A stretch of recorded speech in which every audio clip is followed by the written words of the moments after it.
அதிசயங்கள் செய்கிறவர் நம் அருகில் இருக்கிறார்.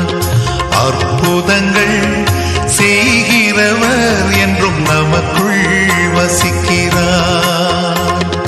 அதிசயங்கள் செய்கிறவர் நம் அருகில் இருக்கிறார். அற்புதங்கள் செய்கிறவர் என்றும் நமக்குள் வசிக்கிறார்.